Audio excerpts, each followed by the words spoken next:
Hello guys, तो कैसे हैं आप सभी। तो आज की कहानी शुरू करने से पहले अगर आप मेरे चैनल पर न्यू हैं तो प्लीज़ उसे सब्सक्राइब ज़रूर कीजिएगा। तो आज की कहानी शुरू करते हैं। अरे वाह बुआ जी, आज तो आपने कमाल कर दिया। मेरे जेठ दिनेश जी और उनकी पत्नी उमा के 2 बेटियां थी और मेरे एक बेटा और एक बेटी। हम सब एक ही मकान में रहते थे। खाना बनाना, काम धंधा सब अलग था, पर सुख दुख में एक दूसरे के साथ खड़े रहते थे। जेठ जेठानी जी और हमारी शादी में 10 साल का अंतर है। असल में जब जेठ जी शादी लायक हुए तो सासू माँ बीमार रहती थी। काम की परेशानी की वजह से 21 साल की उम्र में ही उनकी शादी हो गई थी। जब मेरी शादी हुई तब सास ससुर कोई नहीं था। जेठानी जी ने सब किया था। इनकी कोई बहन नहीं थी, पर बुआ थी जिनके यह दोनों भाई खूब ममता करते थे। पर एक बात तो थी, दोनों भाई पूरा दिन यही बोलते रहते थे कि हमारी बुआ जी तो इतनी होशियार हैं। 20-30 व्यक्तियों का खाना तो अकेले ही बना लेती हैं। ऐसा खाना बनाती है कि सामने वाला तो उंगलियां चाटता रह जाए। अरे तुम दोनों मिलकर भी इतना काम नहीं कर सकती जितना बुआ जी कर लेती हैं।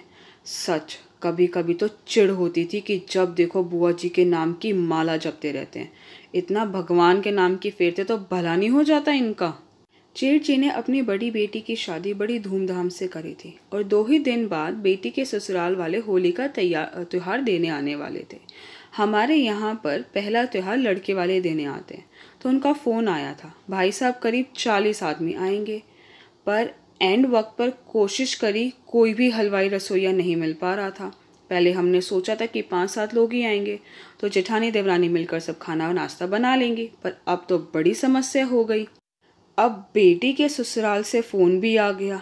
इतना खाना नाश्ता सब कैसे करेंगे, कैसे बनाएंगे। बीच में एक ही दिन बचा था। दिमाग ने काम करना बंद कर दिया।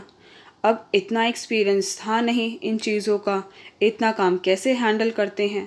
तो एकदम मेरे दिमाग में आया और मैं बोली, आप दोनों अपनी बुआ के पूरा दिन गुण गाते हैं, आज हम भी तो देखें। तो वह बोले, पहले की बात और थी, अब उनमें इतनी हिम्मत थोड़ी ना है। तो मैंने हंसकर कहा, अरे हम सारा काम उनसे थोड़ी ना करवाने वाली हैं, वो तो बस हमें एडवाइस करती जाएं, हम काम करती जाएंगी, फिर तो हम सब सीख जाएंगे। यह पहला मौका पड़ा है, फिर तो आदत हो जाएगी। दोनों भाई एक दूसरे के चेहरे की तरफ देखने लगे, पर अब कोई चारा तो था नहीं। तो जेठ जी ने बुआ जी के पास फ़ोन करके सारी बात बताई। तो वह बोली, अरे बेटा, इसमें इतना संकोच क्यों कर रहे हो, मैं कल ही आ जाती हूँ। बुआ जी अगले दिन सुबह आ जाती हैं। तो दोनों उनके पैर छूकर आशीर्वाद लेती है और कहती है, अच्छा हुआ बुआ जी आप आ गई, हमारा तो दिमाग ही काम नहीं कर रहा था। तो बुआ जी बोली, कोई बात नहीं बहू रानियों, पहले चाय तो पिलाओ। अरे सॉरी बुआ जी। फिर वह बुआ जी के लिए चाय नाश्ता लगाते हैं। फिर बुआ जी पूछती है, चलो बताओ क्या प्रोग्राम है। तो वह बताते हैं, बुआ जी पहले तो लड़के वालों ने बताया नहीं कि कितने आदमी आएंगे। कल शाम को उनका कॉल आया।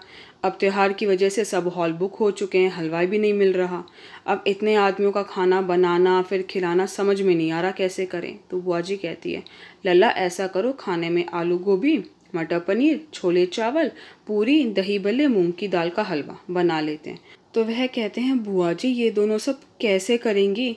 तो बुआ जी कहते, अरे पहले मेरी पूरी बात तो सुन लो।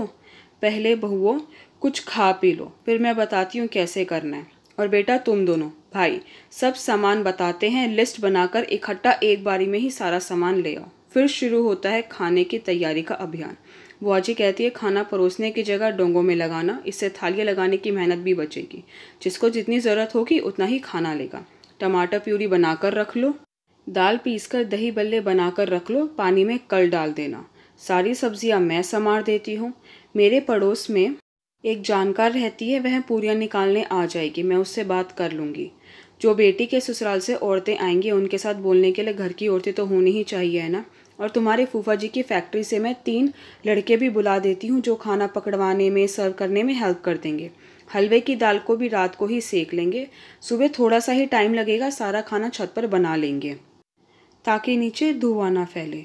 पकोड़े सुबह सुबह थोड़े कच्चे निकाल कर रख लेंगे, जब वह लोग आएंगे तब उन्हें दोबारा कढ़ाई में डालकर करारे कर देंगे।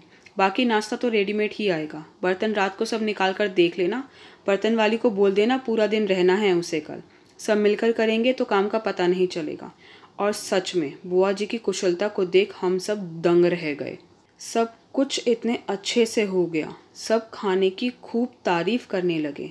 बेटी के ससुर जी बोले, अब क्या करे भाई साहब, पहले थोड़े व्यक्तियों का ही प्रोग्राम था, पर सबको शौक था समझाने में आने का। मामा चाचा सब बोले हम भी चलेंगे, पर फिर भी इतने कम समय में आप लोगों ने इतना अच्छा इंतज़ाम कर लिया।